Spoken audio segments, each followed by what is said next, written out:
And welcome to a brand new edition of The Rundown with Ramon. My name is Ramon Ray, your host today of The Rundown with Ramon. As we often say, all we ask is for one thing alone. The purpose we're here is for one thing alone.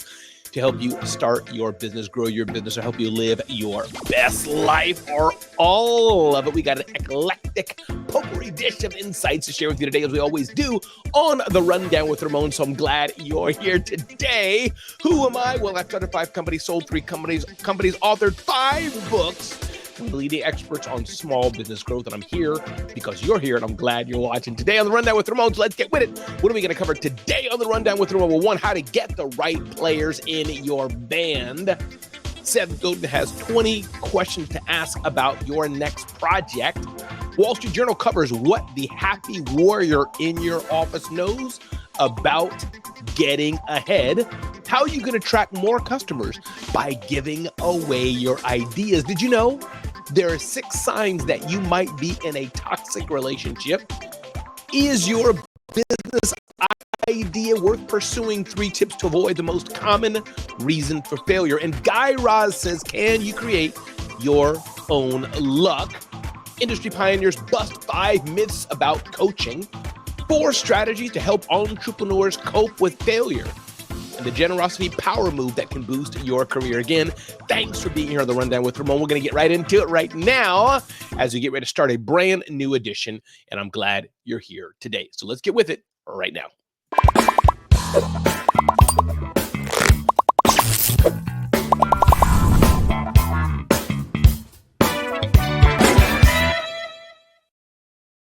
All right. Welcome back. Ding, ding, ding, ding, ding, ding, ding. How to get the right players in your band. Yes, this article is talking about the insights from a band member and what he did to get the right people in his band. Oftentimes, that's how it started. But in corporate world, we often say, how do you get the right people in the band to be in the band, and or how do you get the people on the right seat in the bus and be sure they're even on the right bus? Well, here's a few things that you can do. And why this is important, because team cohesion is everything. If you have the wrong people on your team or playing in your band, just like an actual musical band, if you have the wrong players playing, there's going to be lack of team cohesion. Maybe they can't play their instrument. Maybe they're messing up other people. This is what it's like in your business as well. So what are some things you can do to make sure you have the right people on your team? 1, it starts at the top. Are you even the right leader? Are you doing the things you need to do to be a better and better leader? Are you hiring the right people?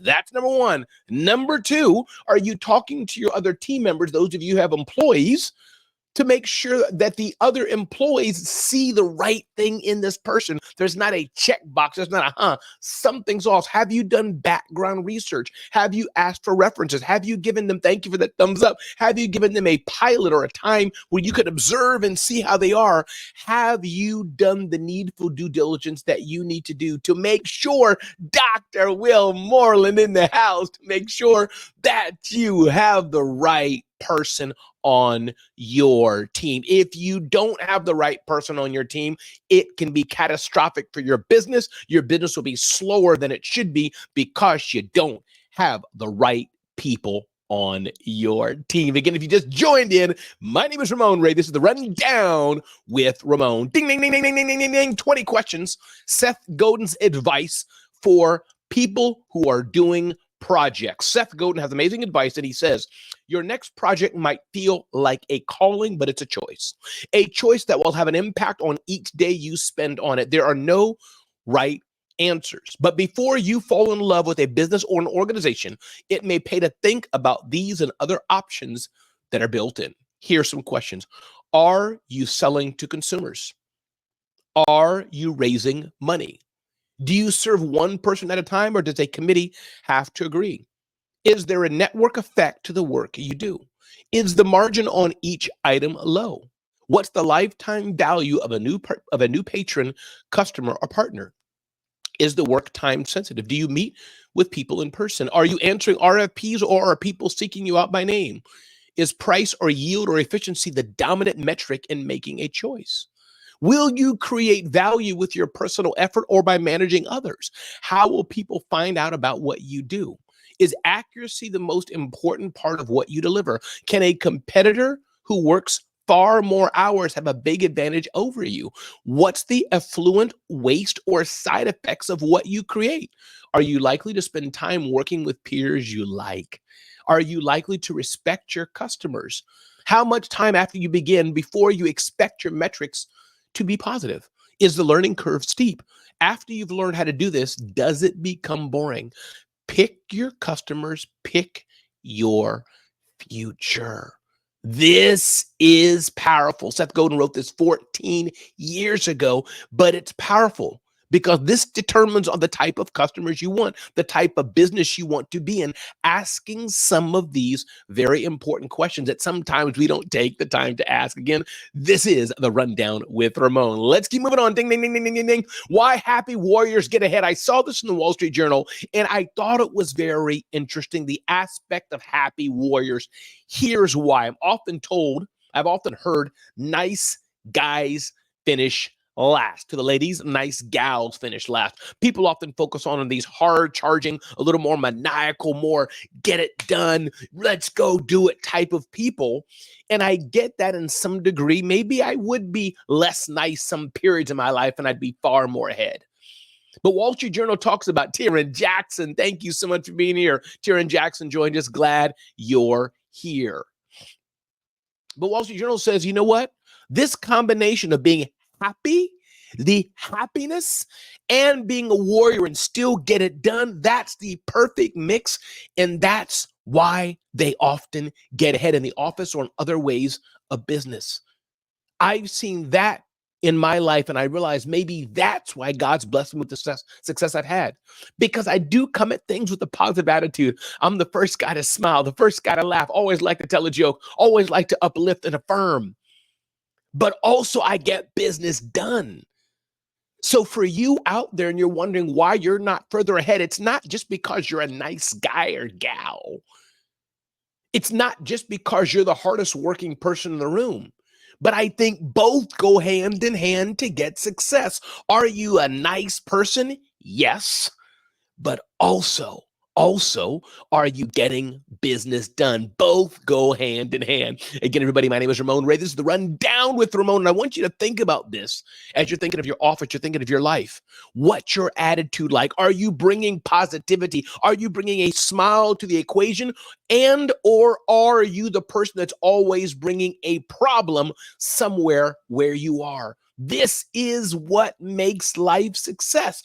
People who bring a solution to a problem and not just bringing a problem. I love this article that the Wall Street Journal talks about. Happy warriors. I do think it's a real thing. These cheery colleagues weren't all born this way. While others try to impress the boss by working late and developing hard-to-find skills, this army of relentless optimists is determined to outwork everyone else and smile while doing it. This is powerful. It signals loudly to the upper ranks that they haven't fallen prey to negativity and burnout, and they say it's working. You're looking for somebody in your company to grow. You definitely want to find that happy worker. Anna Jorge is here. Thank you, Anna, for being here on the Rundown with Ramon. This is bringing kindness as a top trait of a leader. And if you do what you love, you are a happy person. Everybody go on LinkedIn and check out my friend, Anna Jorge, who's an amazing coach and professional and does quite a bit of cool things in life. Anna, thanks for being here today on the Rundown with Ramon. Remember this phrase, everybody. Everybody has an opportunity to be a happy warrior. Moving forward, ding, ding, ding, ding, ding, ding, ding, ding, ding.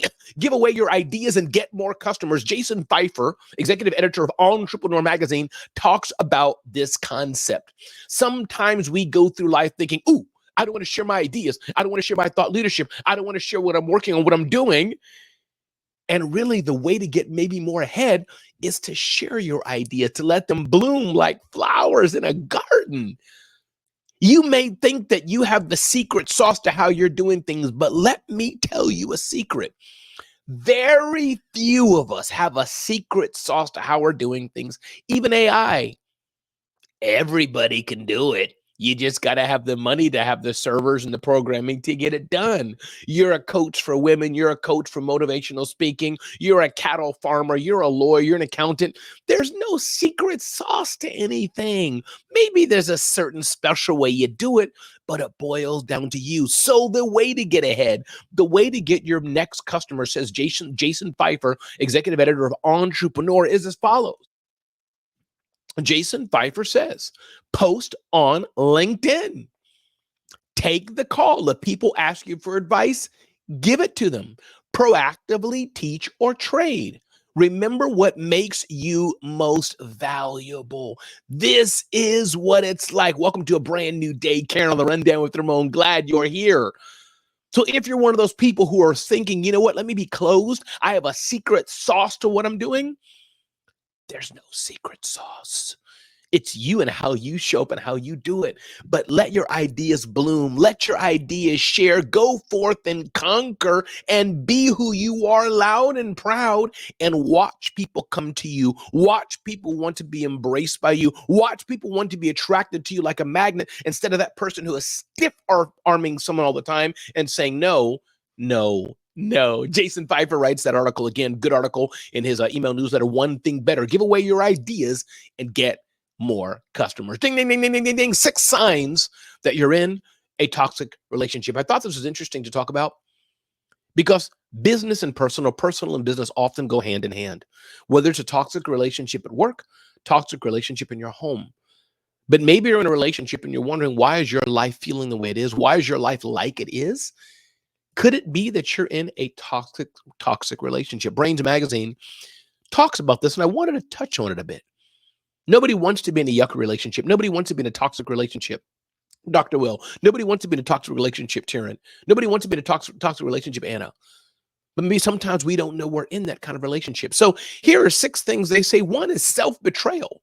If you find yourself abandoning aspects of who you are by putting the other person's needs, wants, and values above your own, or you're self-abandoning in order to stay in the relationship, the dynamic is not working for you. This is one sign, self-abandonment. That's what it means you're in a toxic relationship. Emotional drain.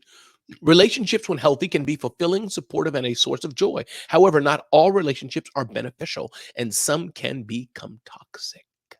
Emotional drain. Limited social sphere. Has your social world shrunken? Do you have passions and hobbies that your partner doesn't approve of? And you're limited. You don't have anybody else but your partner. That may be in a toxic relationship. They want to keep you down. Unhealthy behaviors. Number 4, it's not always easy to recognize when a relationship has become toxic, but certain behaviors can signal that it's time to take a closer look. Constant criticism, lack of respect or boundaries. Loneliness is another thing that can showcase you're in a toxic relationship. One of the ways to tell if you're in a toxic relationship is the feeling of loneliness. Loss of self. Signs of a toxic relationship can often be subtle, but impactful. This is how a few ways you may know you're in a toxic relationship. Now, you may ask, Ramon, what do we do about it if we're in one? Get help. Talk to a spiritual person, your local pastor.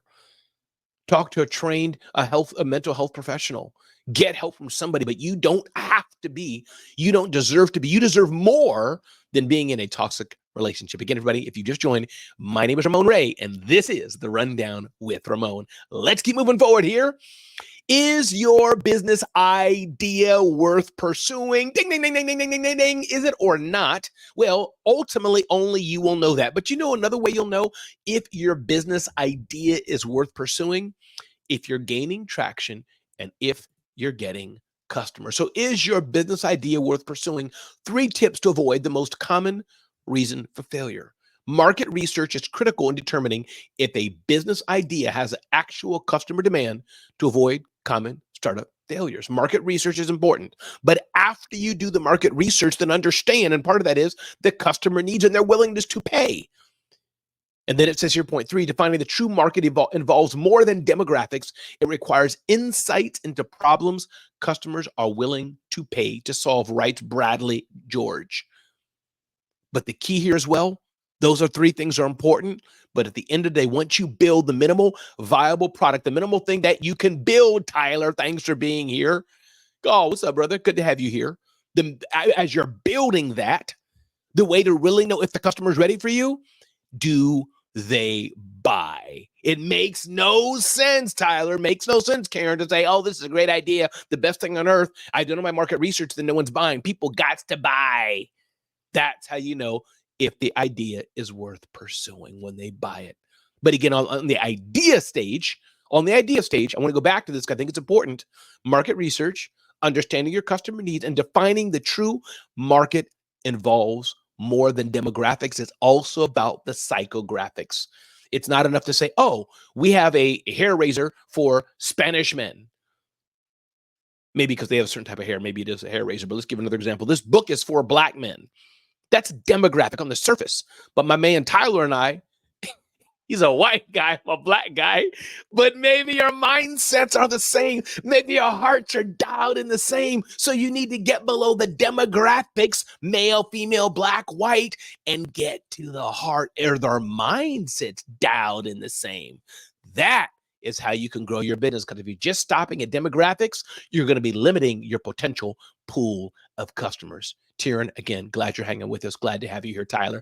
Welcome to the Rundown with Ramon. Let's keep moving on as we unpack today's episode of the Rundown with Ramon. Ding, ding, ding, ding, ding, ding, ding, ding, ding. Can you create your own luck? And I love it. Karen's chiming in here saying, is there a niche? I love it. And niche is powerful. We hear this quite a bit. Riches are in the niches. What's up, Deanna Lammerts? Indeed, happy today's day. Love that. And niche is important when you're trying to go so broad. We have a cup for everyone. Maybe. We have a coaching program for all women. Maybe. But instead, we have a coaching program for divorced men who are fathers of adult children who are out of the house, and the men are now alone. Now you're getting to something very narrow. Now you're speaking to people in a certain situation. And as you build that business, then you can go up from there. Again, everybody, my name is Ramon Ray. This is the Rundown with Ramon.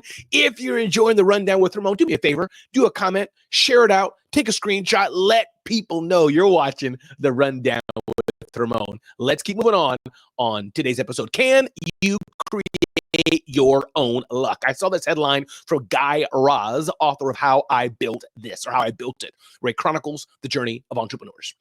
Can you create your own luck? Yes, you can. And I'm a firm believer. If you're just sitting on the side of the road waiting for somebody to come by and buy your lemonade from your lemonade stand, as it were, waiting for somebody to come by, you're going to be waiting for a long time. May I suggest that instead of waiting and waiting for luck to happen, that instead you create your own luck. Don't wait for something to happen when you can do the needful things to do to create your own serendipity, to create your own luck. You may say, Ramon, well, how do I do that?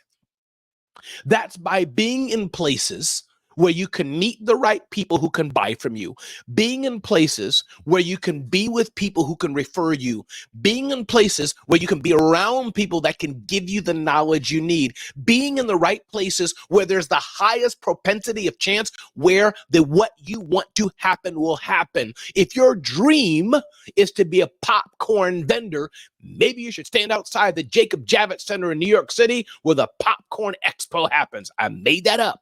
But that's how you advance in your world. It's by creating your own luck, creating your own serendipity, not waiting for something else to happen, not waiting for it to be given to you, because it's not going to be given to you. As my guy T.M. Hyman says, no one's going to save you. But if you raise your hand and say, I need help, if you raise your hand and say, I'm looking for an opportunity, if you raise your hand and add value, if you raise your hand and show up over and over and over and over and over and over again, adding value, having a great attitude, putting in the work, good things will happen.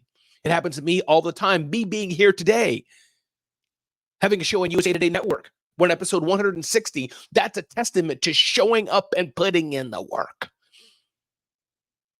I encourage you today, if you're waiting for somebody to spoon feed you and give it to you, it ain't going to happen. But I encourage you, you get up and make it happen yourself. Let's keep moving forward here on the Rundown with Ramon. Myths about coaching. Ding, ding, ding, ding, ding, ding, ding, ding. Industry pioneers bust 5 myths about coaching. We're going to dive into that. But first, love this from Tyler. How important is personal development when it comes to building a business? Tyler, it's everything, brother. I used to poo-hoo personal development, thinking it was just for people who put their hands up and crossed their legs and lit candles. That's what I used to think it was for. But boy, was I wrong. Scott Simons, my brother from another mother. What's up, man? Good to see you. I saw two of my favorite people just a few days ago, Tyler and Scott. But Tyler, personal development, man, is everything. How can you build a sustainable business? How can you build a powerful business, Scott Simons? How can you build a powerful business, Deanna? How can you build a powerful business, Karen? How can you build a powerful business, Sharon? If your mindset is not right, if you as a person not whole, if you as a person not healed, if you're going back to trauma in your past, you're going back to trauma in your life, you're carrying around the weights of unforgiveness all day long, you can't be an effective leader. You can't. So yeah, Tyler Stratton, personal development is so important. Everybody go follow my guy, Tyler Stratton. Look him up across the platforms. He does amazing, amazing, amazing work. Moving forward here again, if you just joined, my name is Ramon Ray. This is The Rundown with Ramon. Ding, ding, ding, ding, ding, ding, ding, ding. Up next, oh yes, industry pioneers bust 5 myths about coaching. Check this out. Check this out very carefully. If you think coaching is not for you, 5 myths. Coaching is about teaching. Myth 1. If you look up the words coach or coaching, you'll be none the wiser about what all these people are up to. It usually mentions a bus for long journeys, a horse-drawn or a train carriage and traveling. Coaching processes fosters evolution at every stage. So it's not about teaching, it's about helping unpack what's in you. Myth number two, organizations need hierarchical cultures. No, they don't. Organization is necessary.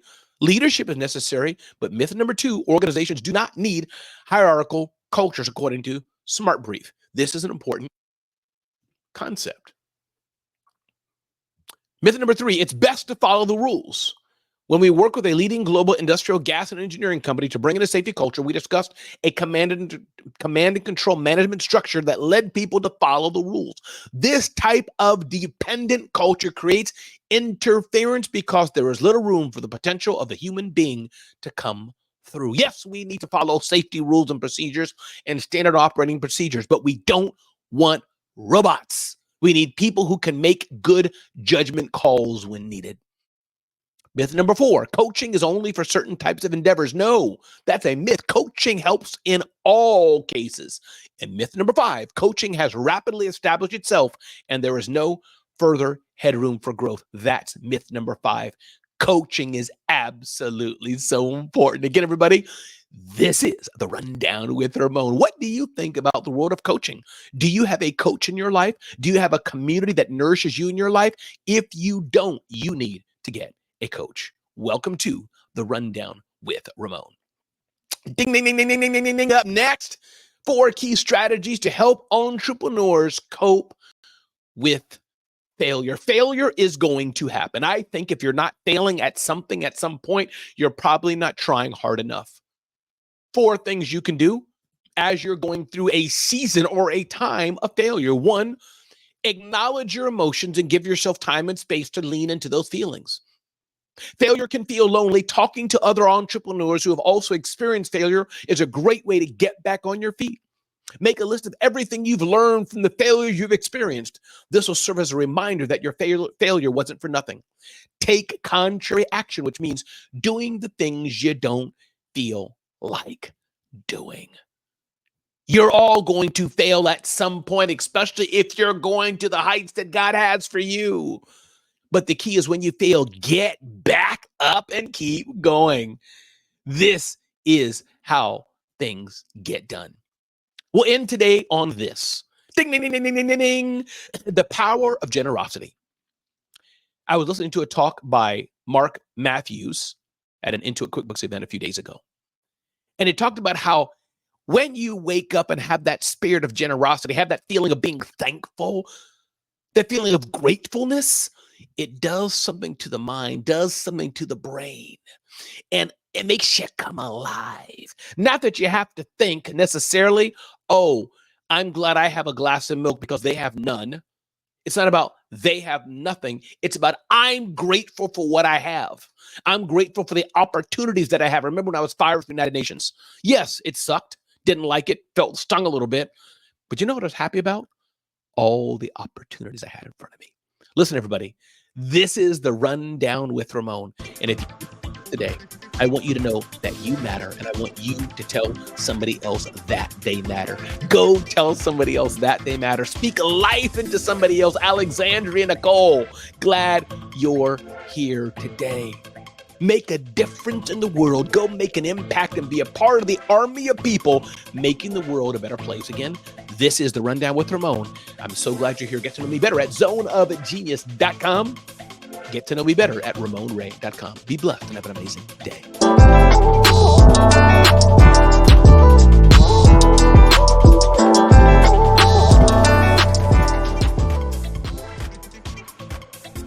That's a wrap. See you next time on the Rundown with Ramon.